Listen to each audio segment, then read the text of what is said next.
¿Qué tal, hermanos? ¿Cómo están? Buenas tardes. Gracias a los que ya están conectados para nuestro estudio de miércoles. Gracias a Dios porque este estudio creo que ha sido de bendición para muchos y gracias a todos por sus comentarios.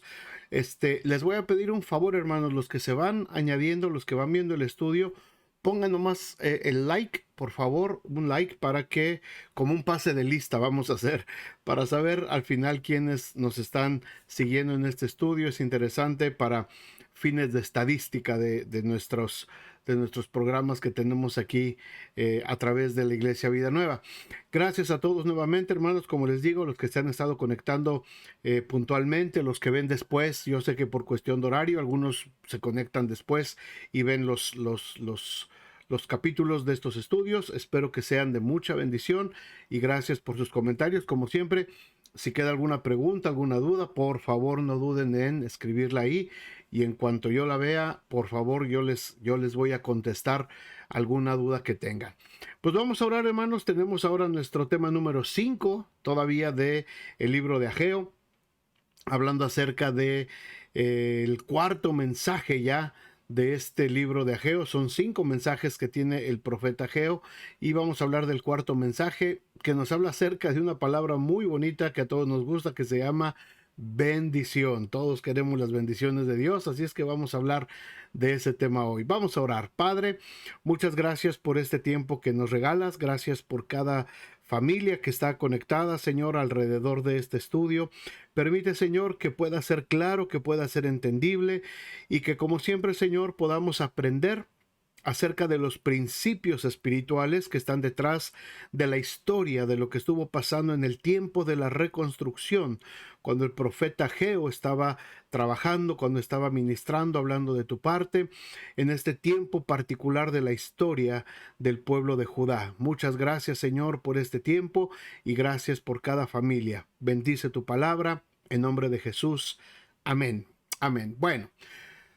Bendición, decía, es una palabra que todos nos gusta, todos queremos recibir bendiciones de parte de Dios, pero pocos están dispuestos a seguir el proceso que se requiere para obtenerlas. Esto ha sido una constante en la predicación de mi parte a la iglesia y cada vez que tengo oportunidad, yo siempre hablo de esto.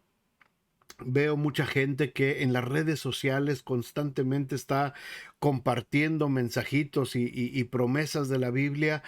El asunto es que solamente tomamos la parte de la promesa de Dios para nosotros, pero no tomamos o no consideramos y no compartimos el asunto de lo que Dios requiere de nosotros para que esa promesa se pueda cumplir. Y de esa manera no funcionan las bendiciones de Dios. Las bendiciones de Dios siempre son una especie de pacto con nosotros. Nosotros tenemos que obedecer, tenemos que hacer nuestra parte para entonces poder recibir las bendiciones de parte de Dios. No es la lámpara de Aladino la Biblia, ni Dios es el genio de la lámpara que al momento de frotarla se nos van a conceder los deseos. Lamentablemente no es así, hermanos, o afortunadamente no es así. Así es que mucha gente que comparte promesas por acá, por allá, y hoy el Señor declara que te va a bendecir y hay cielos abiertos para ti, para tu vida. Bueno, ¿a honras de qué o a consecuencia de qué? ¿Qué es lo que tuvo que hacer esa persona? Yo sé que la salvación es por gracia y la salvación no se compra, pero las bendiciones de Dios requieren de un proceso de obediencia. Este domingo, en la predicación del domingo, les decía a la iglesia, ¿quiénes quieren recibir la corona de la vida? Que se habla en Apocalipsis capítulo 2 a la iglesia de Esmirna. Por supuesto, todos estamos anhelando y todos queremos la corona de la vida. Bueno, pero si leemos el versículo completo, cuando dice que al que venciere se le dará la corona de la vida, Dios le está hablando a esa iglesia que va a sufrir persecución, que a muchos los van a meter a la cárcel, que van a tener prueba por varios días, y entonces sí, al que venza se le dará la corona de la vida. Entonces, cuando vemos lo que se requiere de parte de Dios, de nuestro compromiso con parte de Dios, del proceso que se tiene que llevar a cabo en nuestras vidas para recibir las bendiciones de Dios, ahí mucha gente ya no lo quiere y mucha gente se desilusiona en nuestras iglesias. Miles de gentes han llegado a las iglesias evangélicas a través de una situación, de una enfermedad, de una necesidad, y está bien, casi todos hemos llegado hacia la iglesia. Pero mucha gente que no se le disipula, que no se le enseña, piensan que solamente van a llegar para que de pronto de manera milagrosa se resuelva su problema y entonces ya no los volvemos a ver. O si no se resuelve su problema, de la misma manera se desilusionan y ya no los volvemos a ver. No, hermanos, la vida cristiana requiere de un compromiso. Las bendiciones de parte de Dios se activan en nuestra vida cuando nosotros estamos dispuestos a cumplir el proceso que se requiere para poderlas obtener. Muchos quieren disfrutar de lo que Dios ofrece, pero no están de acuerdo a la metodología que el Señor ha dado para que podamos recibir esas bendiciones. Ese fenómeno, hermanos, es resultado directo de la entrada del pecado en el huerto del Edén. Lo que caracteriza el pecado de Satanás es el deseo de independizarse de Dios, y cuando el pecado se introdujo en Edén, nosotros también rompimos todas esas ligaduras y desechamos las cuerdas de protección de Dios. Por eso dice Romanos que por cuanto todos pecamos, estamos destituidos de la gloria de Dios. Así es que desde el tiempo del libro de Génesis, si ustedes se acuerdan, hubo una generación de los primeros habitantes de la tierra que quisieron alcanzar el cielo a través de la Torre de Babel. Esto también nos muestra que querían lograr cierto destino que consideraban deseable. Querían llegar al cielo. Era una buena propuesta querer llegar al cielo, pero no lo estaban haciendo de acuerdo al plan de Dios, lo estaban haciendo motivados por su propio orgullo. Las páginas de la Biblia, toda la historia de Israel también están llenas de la misma evidencia, ¿verdad? El mismo Moisés, el gran líder de la nación de Israel, que lo sacó con mano poderosa por el desierto, en un momento de ira, de enojo, de egoísmo también, demostró esa característica, ¿verdad? Recordamos en el libro de Números, capítulo 20, versículo 10, donde le dice al pueblo cuando le pedían agua. Les dijo: oíd ahora, rebeldes, ¿os hemos de hacer salir aguas de esta peña? El pueblo ciertamente era rebelde. Y aún siguiendo la dirección de Jehová, Moisés era el instrumento que Dios estaba usando. Pero el gran Moisés se equivocó. Dios le dijo que le hablara a la roca. Y Moisés golpeó la roca.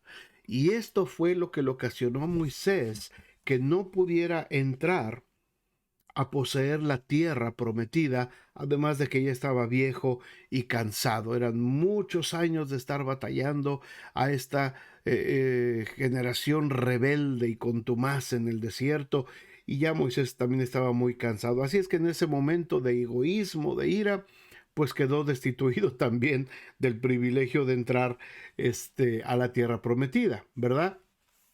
Podemos pensar, hermanos, que ese acto de Moisés fue de muy poca importancia y que no se merecía un castigo tan fuerte. Pero Dios dijo claramente: por cuanto no creíste en mí para santificarme delante de los hijos de Israel, por tanto, no meteréis esta congregación en la tierra que yo les he dado. Es decir, en lugar de que Moisés santificara a Dios, que honrara a Dios, hablándole a la peña y haciendo brotar el agua, Moisés lo hizo en sus propias fuerzas, en su egoísmo, y golpeó la roca. El agua salió, el agua brotó, pero lo importante aquí es el acto de desobediencia hacia Dios. Recuerdan también, seguramente, al rey Saúl. El rey Saúl quería recibir también la bendición de Dios. La buscó de la forma incorrecta. Él se puso a presentar el sacrificio a Dios, y esto no le correspondía al rey. Esto le correspondía al sacerdote. El primer libro de Samuel, capítulo 13, nos habla acerca de esta historia. Así es que, de acuerdo a su desobediencia, Dios le castigó. Esto confirma lo que precisamente dice Primera de Samuel 15:22. Ciertamente el obedecer es mejor que los sacrificios. Por razón de que esa característica, hermanos, de desobediencia, de rebeldía, de querer recibir la bendición de Dios a su propia conveniencia, sin querer caminar por los caminos del Señor, solamente recibir las cosas buenas. Esa misma característica persistía todavía en tiempos del profeta Ageo, cuando estaba el remanente de Israel a punto de empezar a levantar el templo de Salomón, el templo que había sido de Salomón. Así es que ellos todavía sentían esa misma inclinación de sustituir la obediencia por los sacrificios. Ellos pensaban que presentando sacrificios el asunto estaba arreglado. Ya no tenían que obedecer porque ya habían efectuado un sacrificio. Y hermanos, esta es una actitud difícil.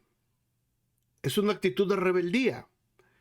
Esta actitud se nos inculcó probablemente a algunos en la religión tradicional, ¿verdad? Tú puedes pecar lo que tú quieras. Total, el domingo vienes y te confiesas delante de un hombre, te impone una penitencia, haces tu penitencia y listo, vámonos a pecar otra vez. De eso no se tratan las bendiciones de Dios. La bendición de Dios se trata de un cambio de conducta, de un cambio de carácter, de un cambio de vida, de entender que la palabra de Dios, el sacrificio de Cristo en el tiempo de Israel, los sacrificios que se hacían no eran para darles carta abierta para seguir pecando y recibir las bendiciones de Dios. Simplemente eran un paso para acercarse un poquito a Dios.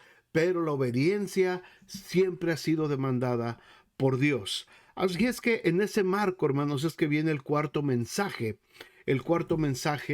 para la nación de Israel. Vamos a verla, si tienen sus Biblias, por favor, en el capítulo 2. Seguimos en el capítulo 2 de Ageo, versículos 10 al 13. Vamos a leerlo primero. Dice: a los 24 días del noveno mes, en el segundo año de Darío. Si se dan cuenta otra vez las fechas, ¿verdad? 3 meses después de que empezaron, 2 meses después del último mensaje. En el segundo año de Darío vino palabra de Jehová por medio del profeta Ageo, diciendo: así ha dicho Jehová de los ejércitos, pregunta ahora a los sacerdotes acerca de la ley, diciendo: si alguno llevare carne santificada en la falda de su ropa, y con el vuelo de ella tocare pan, o vianda, o vino, o aceite, o cualquier otra comida, ¿será santificada? Y respondieron los sacerdotes y dijeron: no, no, así no es. Y dijo Ageo: si un inmundo a causa de cuerpo muerto tocare alguna cosa de estas, es decir, vianda, comida, aceite, vino, carne, ¿será inmunda? Y respondieron los sacerdotes y dijeron: inmunda será. ¿De qué se trata esto? Bien, como en los otros mensajes del libro, los otros 3 mensajes que hemos visto, este también tiene su lugar específico en la historia de Israel. No nos apartemos de eso. Se señala la fecha, ¿verdad? El día 24 del noveno mes, más o menos es Kislev, así le llamaban los hebreos. 3 meses después de que empezaron el trabajo de la reconstrucción. Y si vemos curiosamente en el libro de Zacarías, capítulo 1:1, este profeta Zacarías también está empezando él a trabajar en el mismo tiempo. Fíjense, dice Zacarías 1:1: en el 8º mes del año segundo de Darío vino palabra de Jehová al profeta Zacarías, hijo de Berequías, ¿verdad? Y viene la profecía. Ahora, aquí estamos hablando de a los 24 días del noveno mes, es decir, un mes después. Ageo da su cuarto mensaje, pero un mes anterior, hacía un mes, que Zacarías también había empezado a predicar en el pueblo. Ya habían empezado también a dar su mensaje. Así es que, hermanos, en esa coyuntura, el remanente tenía 2 profetas, no solamente uno de parte de Dios. 2 profetas que simultáneamente estaban hablando del mismo tema, la conducta incorrecta del pueblo en cuanto a la reedificación para lo que habían sido traídos a Jerusalén nuevamente después de haber estado exiliados en Babilonia. Ese era el tema de los 2 profetas. En esta ocasión, el profeta Ageo cambia la metodología. Antes había confrontado al remanente con una exhortación directa, ¿verdad? Aquí lo que hace Ageo es utilizar dos preguntas para sacar a luz o para llamar la lección importante. Se dirige primero Ageo a los sacerdotes. En general, los sacerdotes eran religiosos, los guardianes celosos, los intérpretes de la ley que Dios había escogido desde tiempos de Moisés. Al principio, sus opiniones en cuanto a esa ley o la interpretación de ella en conjunto recibieron el nombre de Torá. Es decir, cuando alguien venía a interpretar, pedía interpretación de la ley, le decían, dame una Torá, es decir, una interpretación. Con el paso del tiempo, estos 5 libros de Moisés se convirtieron ya en lo que le llamaron normalmente la Torá. Pero cuando alguien pedía una explicación, una interpretación de la ley, solían decir así, dame una Torá o les voy a dar una Torá.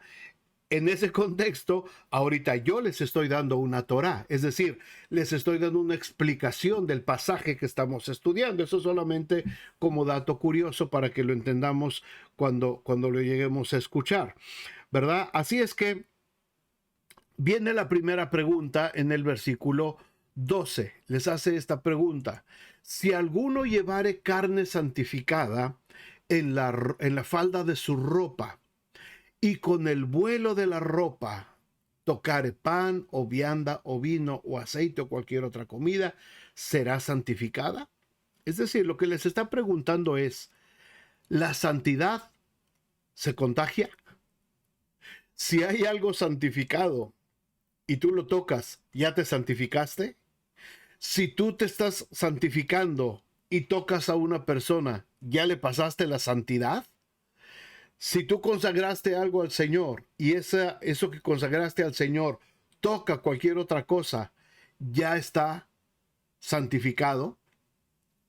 Eso es lo que les está preguntando Ageo. Y obviamente los sacerdotes dijeron, no, la santidad no se pega, la santidad no se contagia, la santidad no se pasa porque algo santificado toque otra cosa y lo otro ya se santificó también. Cuando en las ofrendas se traía la carne, precisamente, ¿verdad? Había una ofrenda, la ofrenda de paz generalmente, porque el holocausto se quemaba. Cuando había holocausto, ¡pum!, toda la carne era consumida por el fuego. Pero en la ofrenda de paz, por ejemplo, y otras ofrendas, había carne que se presentaba, ¿verdad? Y muchas veces de esa carne era para que los sacerdotes pudieran alimentar a sus familias después de haber hecho el rito. Así es que la carne que ya había sido santificada, los sacerdotes la ponían en su ropa, ¿verdad? Para transportarla. Y era un rito, de acuerdo a la ley, muy celoso, muy vistoso, ¿verdad? La gente se mantenía alejada porque llevaban la carne santificada. Pero Dios les había establecido esto muy serio. O sea, el hecho de que la carne haya sido santificada no quiere decir que lo que toque la carne o que si tu ropa donde llevas la carne, ahí la vas llevando, ¿verdad? En esa tela donde llevas la carne llega a tocar otra cosa, aquello no va a ser santificado por causa de esta carne que ya fue santificada. Eso se los está dejando muy claro. Así es que la pregunta fue, en concreto, lo que les está diciendo Ageo: si esa carne santificada tocaba otra cosa, sea un pedazo de pan, una comida, vino, aceite, ¿podría la carne santa pasar su cualidad de santidad al objeto que tocaba? ¿Podría transferirse la santidad de una sustancia a otra? No, por supuesto que sí. Los sacerdotes acerca de este punto dijeron no, es decir, la interpretación, la Torá de los sacerdotes en este punto fue correcta.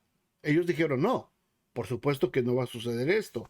Como paréntesis, déjenme decirles, ahorita regresamos a este punto, como paréntesis, como dato cultural, una doctrina que se sigue todavía precisamente en la Iglesia Católica Romana, y probablemente en la ortodoxa también, no estoy muy seguro, pero en la católica romana sí, precisamente es la doctrina de la transubstanciación, es decir, la santidad se contagia o se transmite cuando tú vas a tomar la comunión, ¿verdad? Y el sacerdote tiene la pequeña hostia, ¿verdad? Ellos en esta interpretación incorrecta, hicieron una Torah incorrecta, una interpretación incorrecta. Ellos cuando bendicen, cuando, ¿verdad? Presentan la hostia y la bendicen, entonces esa hostia, la primera hostia, la grande, ¿verdad? Transmite su santidad a todo el plato de hostias que te dan. Entonces tienes que tener mucho cuidado porque esa hostia que te están dando ya es santa, ya se convirtió literalmente en el cuerpo de Cristo. Así es que esa es una doctrina incorrecta totalmente. La transubstanciación no es bíblica. Dios dijo no. La santidad no se transfiere. Una cosa que ha sido santificada no puede santificar a otra solamente por el hecho de tocarla.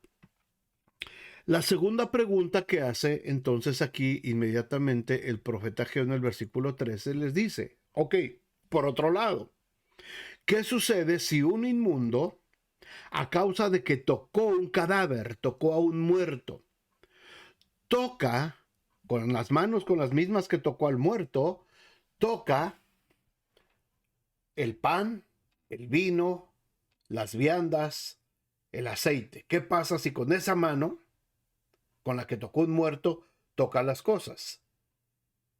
El pan se va a hacer inmundo, se va a contaminar. Y le respondieron los sacerdotes, por supuesto que sí, va a ser inmundo. Es decir, le dieron una correcta Torah otra vez, le dieron una buena interpretación. Sí, ahí sí, y lo contestaron bien, ¿verdad? Porque Dios estableció eso en la ley de Moisés, que el contacto con cualquier cadáver causaba un alto grado de contaminación. Fíjense, hermanos, que, otra vez otro paréntesis, pero es importante saber esto. Dios protegió al pueblo de virus, de bacterias, de todo eso con lo que estamos batallando hoy. Dios le dio al pueblo sentido común a través de la ley para decirles, tiene que haber un tiempo de descontaminación, una cuarentena. La cuarentena es totalmente bíblica, ¿verdad? Apareció en el libro de Levítico. Si alguien toca un cadáver, no sabes de qué murió esa persona, murió de lepra, murió de alguna enfermedad contagiosa, de algún virus. Si lo toca, tiene que salir del campamento y estar 7 días fuera del campamento, y después se tiene que lavar, y le da una serie de ritos de cómo se tiene que lavar y purificar antes de volver a entrar al campamento, si es que tocó algo. Y si tocó algo con las manos que tocó al cadáver, ¿verdad? Y si toca alguna otra cosa, eso sí se va a contaminar. La inmundicia, la contaminación, los virus, las bacterias, sí se contagian. Así es que no es nada nuevo que nos pongan ahora en cuarentena, que nos pongan medidas de sanidad, hermanos. Esto está en la Biblia y es sentido común también que Dios nos puso a nosotros. Así es que de acuerdo a la ley de Moisés, el contacto con un cadáver sí causaba un alto grado de contaminación. Semejante condición impedía al individuo tomar parte en la adoración organizada del pueblo de Israel, y a veces tenía que irse fuera del campamento por unos días hasta que se descontaminara. Si ese individuo tocaba a otro, ese también llegaba a ser inmundo. Así es que la interpretación de los sacerdotes, la respuesta que le dan a Ageo, es totalmente correcta.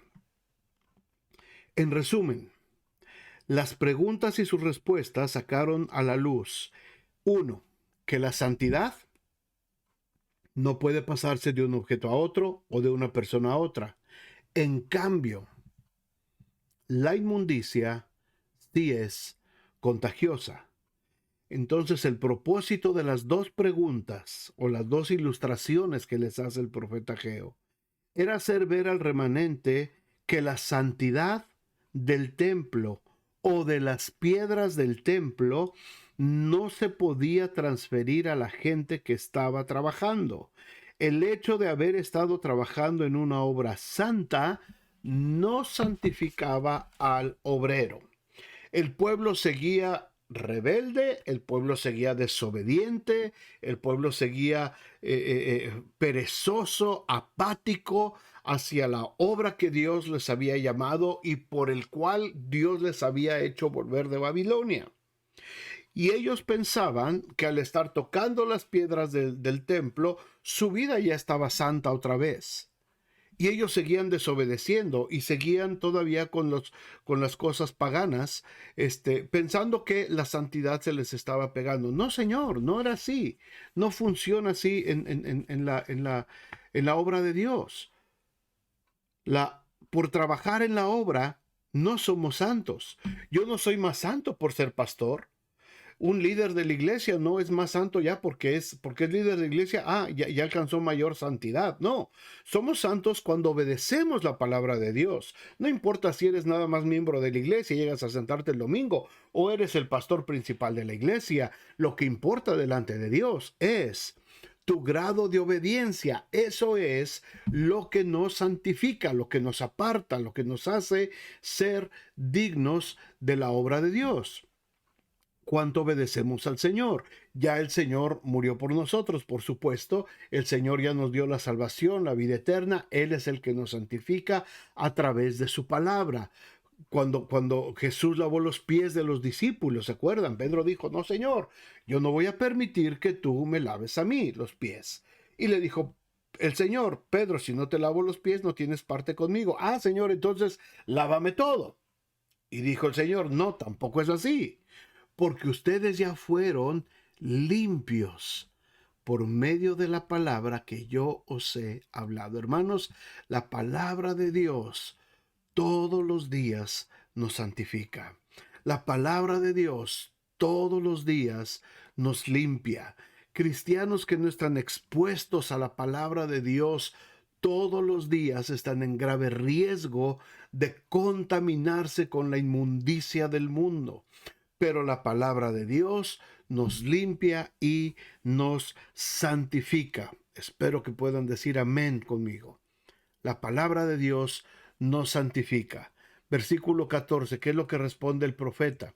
Respondió Ageo y dijo, así es este pueblo y esta gente delante de mí, dice Jehová. Y asimismo toda obra de sus manos y todo lo que aquí ofrecen es inmundo. Hermanos, vemos aquí otra vez esta expresión como de desdén, como de cierto desprecio. Es dolorosa si la quieres ver desde ese punto de vista. Es una expresión muy dolorosa que Dios no se refiera al pueblo como mi pueblo, como el pueblo de Jehová. Aquí no está diciendo, así es mi pueblo, así es el pueblo del Señor. No, está diciendo, así es este pueblo, como que un poquito de desprecio. Ay, esta gente delante de mí. Qué triste que Dios se tenga que expresar así de su pueblo, hermanos. Ojalá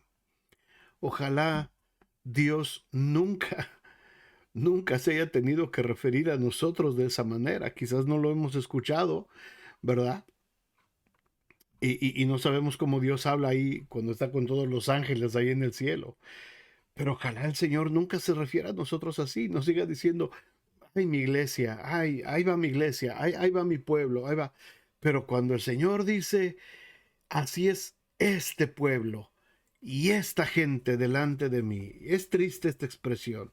Es muy triste, hermanos, es muy triste, porque Dios les estaba dando una oportunidad preciosa de regresar, de consagrarse, de trabajar para el Señor, de volver a reedificar la gloria de ese templo donde el Señor quería volver a sentarse para gobernar a la nación, y la gente estaba ofreciendo solamente su inmundicia, toda obra de sus manos, y todo lo que aquí ofrecen, dice el Señor, es inmundo. Obviamente, Dios ya se había distanciado de este remanente, mostrando su desaprobación por su desobediencia, por esa rebeldía, por esa contumacia, hermanos.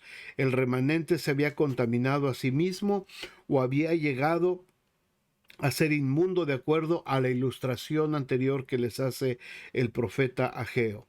Es más, como en el caso de alguien que tocaba un cadáver, todo lo que el pueblo inmundo tocara resultaba totalmente inmundo. La maldad es demasiado contagiosa. La maldad, mis amados hermanos, es demasiado contagiosa. Ninguno piense que haciendo maldad, aunque lo haga a escondidas y en secreto, no piense que sus hijos no van a ser contaminados. No piense que la iglesia no va a ser contaminada. De esto hablábamos ayer con el grupo de mujeres de la iglesia. Ojalá puedan ver en YouTube también la plática del grupo de mujeres ayer, pero de esto les hablaba yo el día anterior. Muchas veces cuando nosotros ya fuimos trasladados al reino del Señor y ahora vivimos con otro modelo de vida, con otras ética de vida, con otras actitudes en nuestra vida y conductas, muchas veces se nos sale el barro. Se nos sale el barro y otra vez queremos regresar a donde estábamos esclavos antes y empezamos a vivir otra vez con los pecados de antes y se nos olvida que ahora ya vivimos dentro del reino de Dios, que ya somos parte de un reino diferente, ya no somos parte de ese barro. Pero muchas veces se nos sale otra vez el barro y seguimos siendo rebeldes en contra de Dios. Así es que la maldad, hermanos, es demasiado contagiosa. Ageo especificó que la mano de obra en la reedificación del templo, aún lo poco que se había logrado hasta esa fecha, había sido contaminada por su padecimiento espiritual.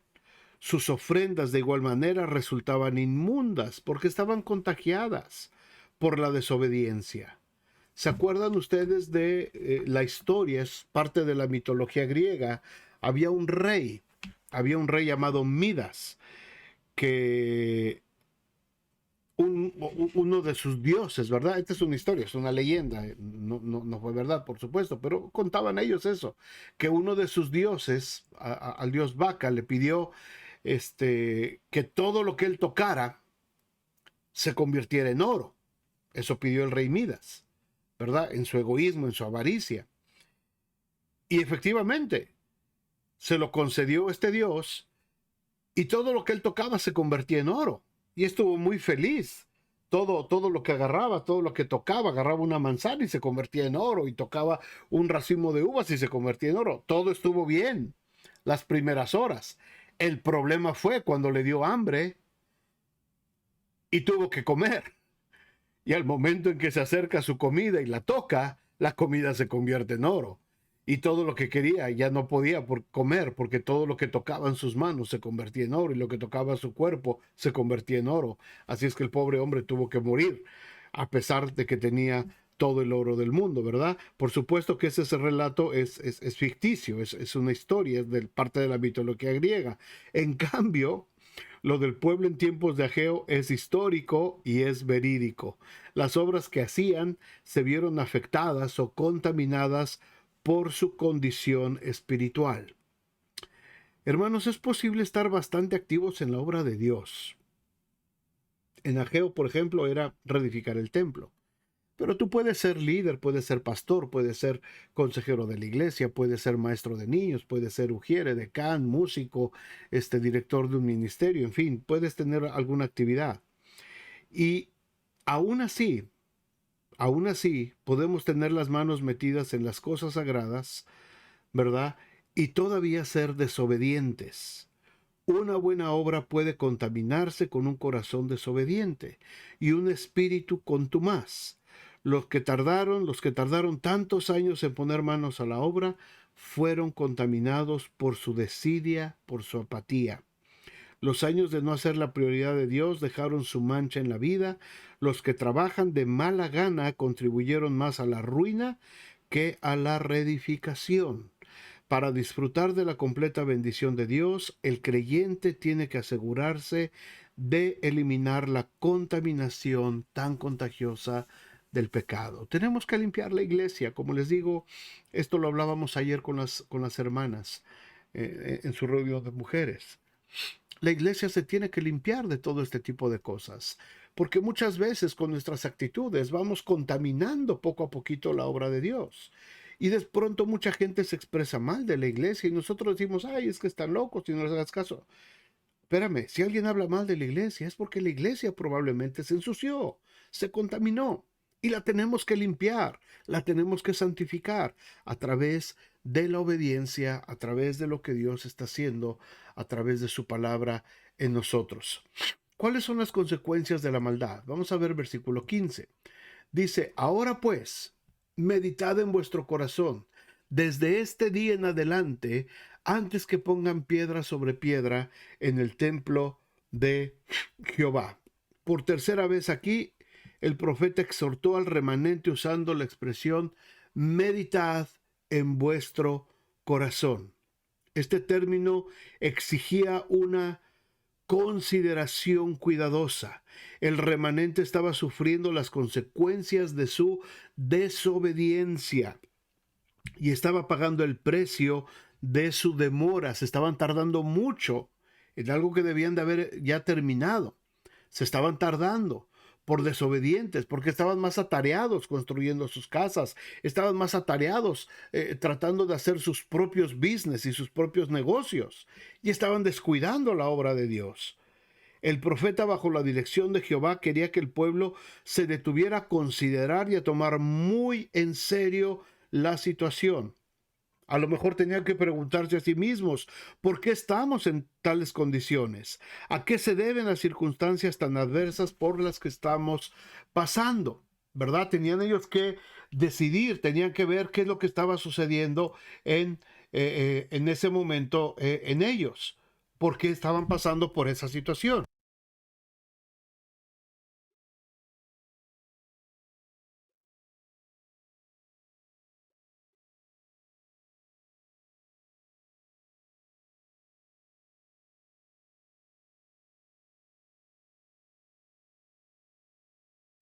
El versículo 16 dice, y 17, antes que sucediesen estas cosas, venían al montón de 20 efas y había 10. Venían al lagar para sacar 50 cántaros y solamente había 20. Os herí con viento solano, con tizoncillo y con granizo en toda obra de vuestras manos, mas no os convertisteis a mí, dice Jehová. Imagínense, hermanos, lo que Dios tuvo que hacer. Dios siguió reprendiéndoles, Dios siguió todavía usando a la misma naturaleza para llamar su atención, para que ellos reaccionaran, para que ellos vieran lo que se tenía que hacer, para que se volvieran al Señor.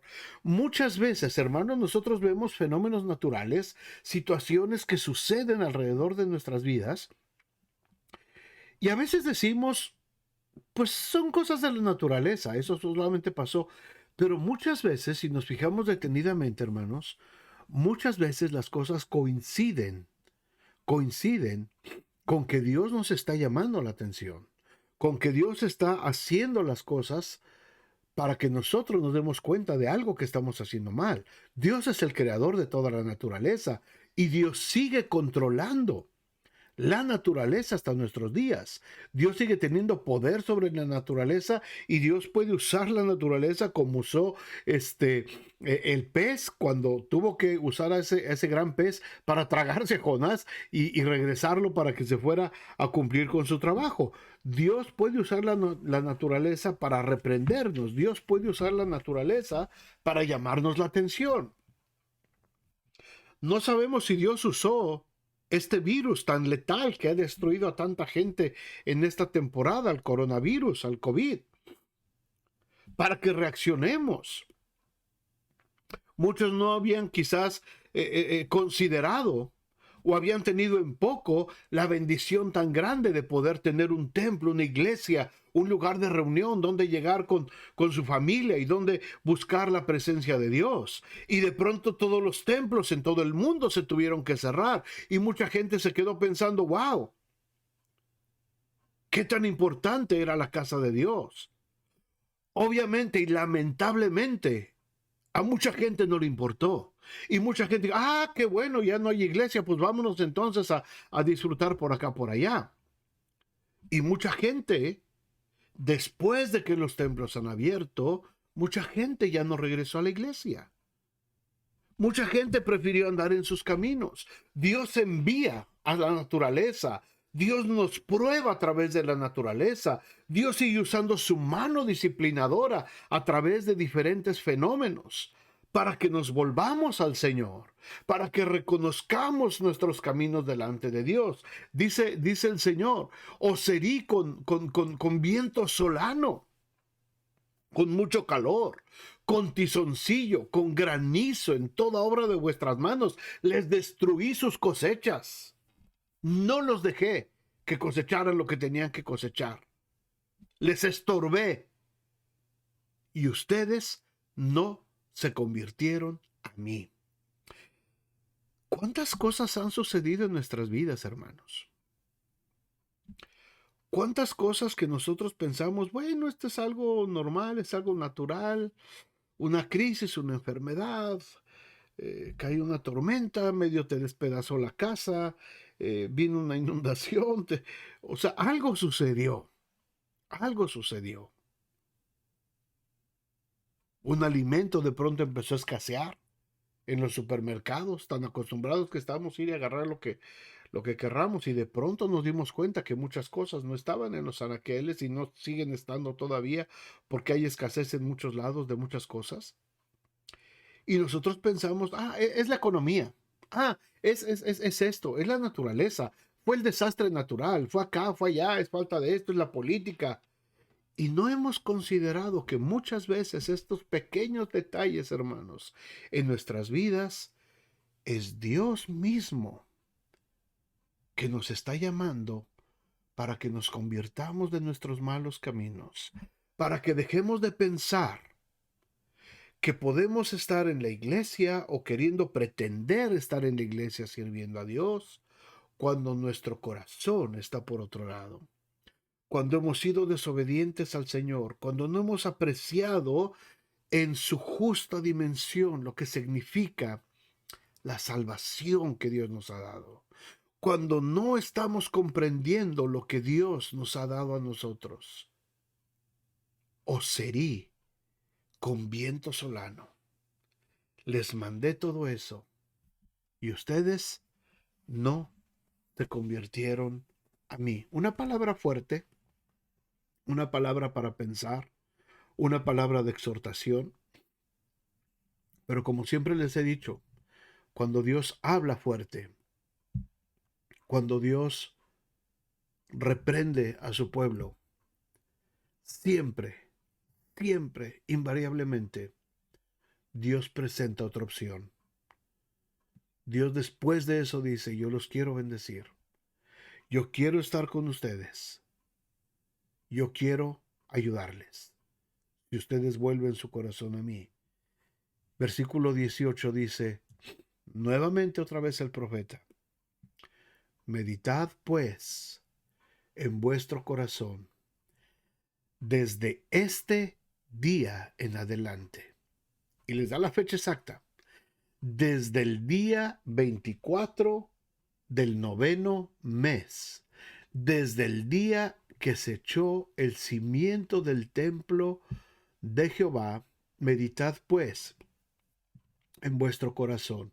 Hasta ese día, hermanos, hasta ese día, el día 24 del 9º mes, 3 meses después de que Dios, por medio del profeta, les estuvo diciendo, tienen que ponerse a trabajar, para eso vinieron. Ahora, no tenían 3 meses de haber regresado, ya tenían años de haber regresado por mano de Zorobabel, de acuerdo al libro de Esdras, y se habían dedicado a cultivar sus cosas y a arreglar sus casas y a decorar sus casas y a vivir bien. Se habían olvidado completamente de el propósito por el cual Dios les había mandado, y el profeta Ageo 3 meses ya tenía predicando. Tienen que ser diligentes, tienen que poner manos a la obra, vayan por la madera, corten la madera, traigan la madera, limpien las piedras, pónganse a trabajar. Hay que edificar la casa de Jehová. Para eso vinieron, para eso el Señor los trajo. 3 meses después, ellos empezaron. después de tantos años, después de tanto tiempo, de tanta apatía, de tanta indiferencia, empezaron entonces a echar el cimiento del templo de Jehová. Y aquí pone la fecha exactamente. Piensen en su corazón, porque desde este día, desde hoy, porque hoy ustedes se decidieron a poner el cimiento del templo de Jehová. Hoy pusieron el cimiento, hoy empezaron a hacer la obra que tanto tiempo les había dicho. O sea que a partir de hoy, porque hoy ustedes decidieron echar el cimiento, dice, no está aún la simiente en el granero, ni la vid, ni la higuera, ni el granado, ni el árbol de olivo ha florecido todavía. Mas desde este día, y subrayen esta expresión en su Biblia, hermanos, mas desde este día les voy a bendecir. Una palabra de bendición. La obediencia es clave. Cuando nosotros empezamos a obedecer a Dios, hermanos, Dios bendice. Dios bendice la obra de nuestras manos. Dios bendice lo que nosotros hacemos. Con estas dos repeticiones de la exhortación, meditad bien en vuestros caminos. Inmediatamente el profeta les habla de lo que va a pasar en el futuro, prometiendo la bendición de Dios. Para que Dios le hiciera semejante promesa al pueblo, obviamente el pueblo había hecho caso de las amonestaciones. Meditó en sus caminos, consideró cuidadosamente el mensaje de Dios a través del profeta Ageo, se arrepintió de su obediencia y Dios decidió bendecirlos. Todos queremos ser bendecidos, dijimos al principio. Todos nos gusta escuchar que Dios nos quiere bendecir. Pero de la misma manera nos debe de gustar escuchar que Dios quiere que le obedezcamos. Dios anhela que le obedezcamos. Porque cuando le obedecemos, hermanos, nuestras vidas son todavía mejores. Nuestras vidas tienen mayor propósito. Nuestras vidas tienen entonces un camino definido dentro del camino de Dios y nos alejamos de la contaminación del pecado. El día que el pueblo se decidió a obedecer, el día que dejaron su apatía espiritual, el día que dejaron su conformismo, el día que se alejaron de la inmundicia, el día que se arrepintieron, el día que echaron el cimiento, lo básico, lo elemental del templo que estaban reconstruyendo, ese mismo día dijo el Señor: a partir de hoy, porque ustedes decidieron obedecer, porque ustedes decidieron seguir mis caminos, porque dejaron ya su rebeldía y hoy decidieron obedecer, a partir de hoy los voy a bendecir. Los voy a bendecir. Todavía están los granos que van a sembrar, todavía están en el granero. La simiente todavía está en los graneros. Todavía no salen ustedes a sembrar. La vid tampoco ha prosperado, ni la higuera, ni el granado, ni el árbol de olivo. Todavía es tiempo de que florezcan.